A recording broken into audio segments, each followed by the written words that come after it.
것을 다루면 전부 다 이렇게 얘기합니다. 이게 얼마 전까지는 공상과학 소설이라는 용어도 많이 들어보셨을 거예요. 공상이라는 단어가 좀 안 좋게 들릴 수 있지만은 한국 사람들이 기술 발전하면 또 아주 뛰어나지 않습니까? 그래서 여러분께 익숙할 수도 있는데 우리 인터스텔라라는 영화 다들 보셨나요? 거기 보면은 이런 장면이 있습니다. 그러니까 블랙홀에 나오는 장면인데요. 이런 식으로 우주 아니면은 과학 기술에 관련된 소재만 들어가도 SF라고 인정을 해줍니다. 그러니까 평범하게 들을 수 있는 얘기예요. 근데 그럼 거꾸로 말하자면은 이제 이런 영화를 보시면은 우리 블랙홀이나 저기 끝에 보이는 우주선이나 뭐 외계인이나 이런 것들이 나오니까 이런 것들이 그냥 나온 게 아니라 나름대로 과학 이론에 기반을 하고 있다. 요래서 SF라 한다. 그래서 종이동물원에 보면 그런 이야기들이 많습니다. 그래서 이걸 이러한 장르다라는 것만 아시면 되고요. 특별히 이게 사실 매우 복잡한 이야기인데 거기까지만 알아주시면 됩니다. 거꾸로 그럼 판타지는 뭐냐? 이것도 현실적이지 않은 것을 우리 판타스틱하다 이런 얘기를 하는데 현실과 동떨어진 신화 같은 거 있지 않습니까? 이를테면 우리 단군 신화 같은 거를 소재로 소설을 쓴다고 할 때 그건 SF는 아니죠. 우리가 근데 현실에 없는 거니까 판타지라고 합시다. 이런 식으로 된 거고요. 요게 근데 잘 생각해보면 현실적이지 않다는 게 방금 말씀드린 요거나 그렇게 현실적으로 보이지 않거든요. 그래서 오른쪽에 보시면 판타지랑 사이언스를 이제 서양에서는 그냥 같은 걸로 칩니다. 이게 뭐가 다르냐라는 거에 대해서 100년 정도 싸웠어요. 문학계에서. 그래서 매우 복잡한 이야기가 있는데 그런 거는 이제 우리가 여기서 다룰 게 아니죠. 결론은 뭐냐?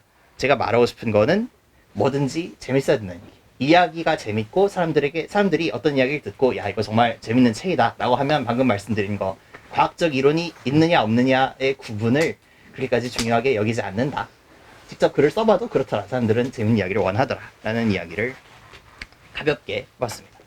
그래서 어려운 설명은 다 끝났고 이 책 자체가 두꺼워 보일 수 있는데 한 14편이니까 한 단편마다 한 평균 30페이지 정도 돼요.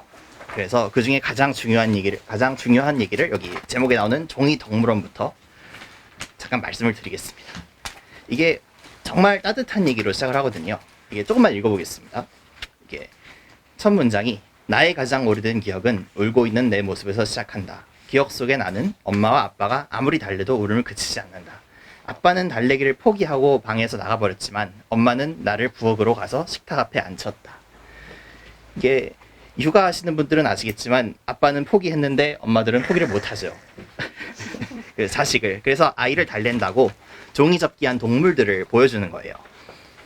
포장지를 뒤집어서 말고 접고 비틀자 주먹을 이렇게 요만한 호랑이가 되나 주먹 2개만한 호랑이가 되었다. 그러니까 요걸 바로 종이로 만든 겁니다. 한 번도 자르지도 않고 그냥 접거나 구겨서만요. 그러니까 엄청 잘한 거죠. 그런데 소설에서 재밌는 게 요 호랑이가 으르렁하고 울었대요. 으르렁하고 울고 진짜 호랑이처럼 쪼르륵 뛰어다니고 손가락을 향해서 달려왔다고도 합니다. 그러니까 신기하죠. 있을 법하지 않고. 근데 다음 대목은 이렇습니다. 그때는 몰랐지만 엄마의 종이접기는 특별했다. 엄마가 숨을 불어넣으면 종이는 엄마의 숨을 나누어 받았고 엄마의 생명을 얻어서 움직였다. 엄마의 마법입니다. 그런데 다음 이미지를 찾았는데요. 여기 보면 가난한 집이에요. 그러니까 저기 보이시는 게 우리 지금 크리스마스 시즌이니까 크리스마스 미국에서 쓰는 포장지 아시죠?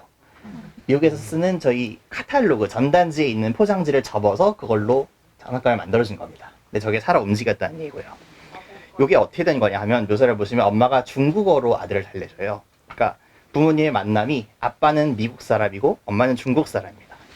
근데 더욱더 어디까지 가냐면 아빠가 엄마를 카탈로그에서 보고 골랐대요. 그러니까 말도 안 타고 말도 안 통하고 그래서 홍콩에 가서 한번 만나보고 결혼을 한 게 끝이죠. 이게 무슨 일이냐 싶을 수 있는데 사실은 우리 1960년대 50년대 보면 조정래 씨가 쓴 아리랑이라는 대한소설 있지 않습니까? 거기 보면은 거기서 똑같은 결혼을 합니다. 우리 하와이에서 일하는 한국인 노동자들이 그때는 더욱더 사진이 안 좋아요. 여기서 홍콩에 갔는데 그때는 한국에서 미국으로 사진을 보내고 사진만 보고 결혼을 합시다. 이러면 그때로 신부가 가서 사진 신부 법이라는 게 있었습니다. 그러니까 남의 나라의 얘기가 아닌 거죠. 지금 우리가. 그런데 소설로 돌아오면 이거는 그때보다는 다행히 좋았는지 금슬은 좋았다고 합니다. 근데 말하는 주인공이 두 사람의 아들이에요. 정작 부부 관계는 좋은데 그런데 아들이 점점 크면서 어릴 때는 이렇게 엄마가 접어준 종이 장난감이 좋았는데 점점 커가면서 문제가 생기는 겁니다. 이 입장에서 보면은 이제 불효인데, 자기는 미국 사람인데 얼굴은 동양 사람이죠, 지금 아들인데. 그러니까 엄마는 영어도 못하고 아빠는 미국 사람이고 잘 사는 것 같은데 내 얼굴이 이렇게 생긴 게 엄마 탓 같고, 또 책에서 보면 이웃 사람들도 알게 모르게 인종차별 같은 걸 하는데 그게 다른 사람 탓하는 게 아니라 정작 자기 엄마를 탓하게 되는 겁니다. 그리고 나름 살다 보면 친구들도 생겼을 거고 집에 놀러와 자기도 하겠죠, 친구들이. 근데 이게 1976년을 배경으로 하고 있습니다. 이때면 이제 막 장난감도 우리 누르면 삐용삐용삐용 하고 나오는 그런 장난감이 처음 나왔을 때거든요. 최신식 장난감을 친구들이 가져와서 노는데 걔네들이 보고 이걸 보고, 야, 너희 엄마는 쓰레기로 장난감을 만들어주니? 이런 식으로 말을 하니까 자존심이 상하고 그때부터 자기 어머니가 미워지기 시작했답니다. 근데 그럼 그렇게 싸우고 나서, 친구들이랑 싸운 게 어릴 때는 가장 큰 문제잖아요. 그러니까 싸우고 나서 뾰로통에서 누워있는데 엄마가 와서 중국어로 괜찮니? 아파? 이렇게 이마에 손을 올려서 열을 재는데 그것마저도 기분이 나쁘다고 휙 밀치는 거예요, 엄마를. 엄마는 영어도 못하잖아, 이렇게. 그리고 이제 중국 음식만 보면 싫다, 미국 음식만 봐도 미국 음식만 먹고 싶다고 하고요. 이게 다시 말씀드리자면 중국계 미국인 이러니까 자기는 이제 중국에서 온 미국 사람이 쓴 글이죠. 이때부터 엄마가 중국어로 말을 걸 때마다 자기 이제 아예 대답도 안 하고 엄마가 잘 서투른 영어로 말을 할 때마다 대답을 하고 가능한 고쳐주려고 했답니다. 근데 이게 잘 되지가 않잖아요, 새로 영어를 배우려면. 그래서 오히려 엄마는 이제 말수가 줄어들었다. 그런데 이때쯤에 이제 방금 말씀드린 종이 동물들이 있죠. 저걸 상자에 집어넣어서 상자에 넣어서 꾹꾹 넣어놓습니다. 그러니까 그때 안에서 동물들이 나오려고 발버둥을 쳤대요. 그런데 그런 생활이 계속될 때쯤 나는 고등학생이 되어 있었고, 이때는 엄마도 영어를 잘 할 수 있게 되었다. 그렇지만 나는 엄마가 무슨 말을 하든 안 듣는 나이가 되어 있었다. 그렇게 아주 냉철하게 묘사를 합니다. 그리고 단편이다 보니까 시간이 되게 빨리 지나갑니다. 그래서 몇 년 있다 대학 들어갈 때가 되니까 엄마가 암에 걸렸어요. 그래서 너무 심해서 수술도 못할 정도로. 근데 아들은 이제 고3이면 지금 정신이 다른 데가 있는 거죠. 대학을 가야 되는데 미국이니까 이력서를 어떻게 써야 되는지, 수시 성적을 어떻게 낼 건지. 그래서 어머니가 말씀하신 말이, 병원에서 하신 말이, 내가 죽을 때가 되면 우리 중국 명절이 청명절이라고 있는데 이때가 되면 그 상자를 꼭 열어보아라. 매년 꺼내서 내 생각을 해라. 그런데 여기다 대고 아들이 마지막으로 하는 말이, 알았어요 엄마, 이제 그만 말해요. 이렇게 얘기를 하는 거예요. 그러니까 대화가 딱 단절이 되는 거죠. 그런데 2년이 지나고 이제 아빠가 늙어버리시고 집을 팔게 됩니다. 이때 그 넣어둔 상자를 다시 보게 되는 거죠. 근데 종이접기를 보니까 이제 미국인 여자친구랑 같이 왔는데 그 친구는 오히려 이걸 칭찬을 해주고, 마지막으로 이제 종이접기를 보니까 요게 살아 움직였다고 했잖아요. 마지막으로 가르릉 하고 움직이다가 그때 푹 풀어졌대요. 그럼 요게 풀어지면 어떻게 됐어요? 그냥 전단지겠죠. 그런데 전단지가 풀어지니까 뒤에다가 뭐가 한자로 떼곡하게 써 있었대요. 그러니까 엄마가 편지를 남기신 거죠. 근데 나는 한자를 읽을 수가 없었다, 그때 이미. 그래서 그냥 무작정 밖으로 나가요. 그래서 중국인 관광객이 있는 버스를 찾아서 그냥 내밀고 이거를 좀 읽어달라고 부탁을 합니다. 근데 이 편지가 그래서 나오는데요. 저도 이걸 갖다 보다가 살짝 울었어요. 근데 내용이 뭐냐 하면 자기 어머니가 남기신 유서이자, 그러니까 자기 일댁인 거죠. 그러니까 어머니가 되게 찢어지게 가난한 중국 집에서 태어났는데 어릴 때 1966년에 이제 문화대혁명이 일어나고, 또 중국 그때 엄청난 기근이 있었거든요, 그 혁명으로 인해서. 그런데 문화대혁명이라는 게 기근뿐만 있는 게 아니라 사람들이 서양 것 아니면은 자기 마음에 안 드는, 권력에 마음에 안 드는 거면 사람들이 다 그냥 잡아다가 죽이는 이런 엄청난 혼란의 시가 있었고, 그래서 이 사람도 어머니가 친척에 홍콩이 있었다는 이유 하나만으로 반동이라고 몰려서 사람들이 죽어나가는 거예요. 그 어머니가 어머니, 그러니까 할머니는 자살을 하시고 아버지는 동네 사람들한테 잡혀가서 죽고, 그렇게 되니까 친척들을 만나겠다는 생각 하나만 가지고 진짜로 홍콩으로 갑니다. 어떻게 방법이 없으니까. 근데 가다가 인신매매를 하는 사람들한테 잡혀요. 근데 너무 어려가지고 몹쓸 일을 당한 건 아니고 대신에 식모 생활하는 거예요. 엄청나. 이것도 물론 대단히 힘든 일인데, 그러니까 어릴 때부터 집안일 하고 잠은 창고에서 재우고 이러다가 이제 그때 계시던 시장에 들르시던 해산물을 파는 할머니가 이렇게 얘기를 했답니다. 너가 이러다 나이가 16이 되면 너희 주인이 널 덮칠 거고, 그러면 너는 이제 첩으로 사는 건데 정말 지옥같이 살 거다. 그렇게 사느니 내가 국제 결혼하는 데를 소개해 줄 테니까 그런 걸 차라리 모른 대로 가라. 그래서 어머니 입장에서는 말하자면 도박을 한 거죠.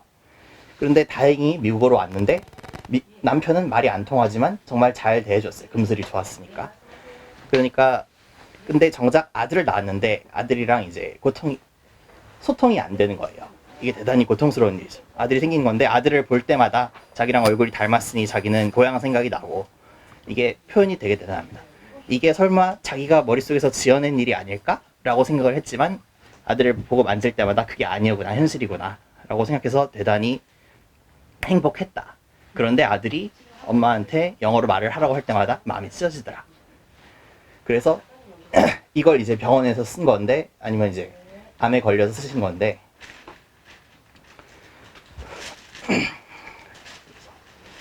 그 아파서 이제 얘기를 못 하겠다는 얘기를 하고, 거기서 이제 편지가 딱 끊어집니다. 이제 이런 내용의 편지를 보고 나서 근데 아들도 이제 차마 방금 읽어달라고 한 관광객의 얼굴을 올려다볼 수가 없었다. 눈물에 젖어서. 그렇게 이 얘기가 끝이 납니다. 그리고 돌아가는 길에 어떻게 된 건지, 이제 접혀있는 종이 접기니까 다시 접으면 될 거 아니에요. 접으면 호랑이가 나올 거 아니에요. 그때까지는 움직이지 않던 호랑이가 움직이더라. 그래서 우리가 같이 거리를 걸어서 집으로 돌아갔다. 이렇게 이해가 끝이 납니다. 이게 단편이에요, 이거에 대한. 이게 논어에 보면 이제 그런 말이 있습니다. 나무는 가만히 있으려고 하지만 바람이 그치지 않고, 자식은 효도하려 하나 부모는 기다려주지 않는다. 풍수지탄이라고 하죠. 이게 소설 안에서도 유서에다가 중국 격언이라고 등장을 합니다. 그래서 근데 이게 방금 말씀드렸지만 우리나라에서도 먼 게 아닌 게 다문화 가정으로 볼 수 있지 않습니까? 다른 나라에서 시집을 와서, 그러니까 이게 전혀 남의 일이 아닌 거고, 또 그걸 빼더라도 방금 부모 자식 간의 갈등이나 사랑이나, 아니면 중국 현대사, 아니면은 방금 얘기한 풍수지탄이라는 게 부모님께 효도를 해야 되는데 내가 너무 불효하게 살았구나라는 인류 보편적인 감정, 이런 후회, 이런 거를 이제 멋지게 그려낸 작품이라고 할 수 있지요. 근데 이게 감동인 건 좋은데 너무 무거운 이야기를 했다 보니까 조금 더 분위기를 풀어놓으려면은, 오늘 고3 분들이 와주셨다는, 고등학교 3년 분들이 와주셨다는데 문학 작품을 읽는데 원래 4가지 방법이 있습니다. 자, 이렇게 볼게요. 좀 교과서적으로 설명해 볼게요. 이게 작가가 어떻게 자기 표현을 하는지, 작가가 어떻게 자기 표현을 하는지, 현실 세계가 어떻게 반영이 되는지, 또 아니면 작품 자체로만 읽는 거, 그리고 이제 독자와 작품의 관계, 어떤 재미, 어떠한 표현을 갖다가, 아니 어떠한 재미를 알아갈 수 있는지를 4가지 볼 수 있는데, 방금 말씀드린 거는 그러니까 작품 안에서만 본 거죠. 미국의 이민간 중국인 가정에서 있을 법한 이야기다. 재미 따뜻한 이야기다. 또 아니면 배경으로 보면은 이제 문화 대혁명이라는 현실이, 아니 비극이 일으키는 영향, 이럴 수 있는데, 이걸 관점을 한번 바꿔볼게요. 어떻게 바꾸느냐. 그냥 작가가 이 얘기를 왜 했을까? 그냥 따뜻한 얘기를 하고 싶어서? 아니면 작가가 1976년인데 중국에서 태어나서 미국으로 이민을 왔어요. 근데 이 이야기가 자전적인 것이 아니라 이 사람은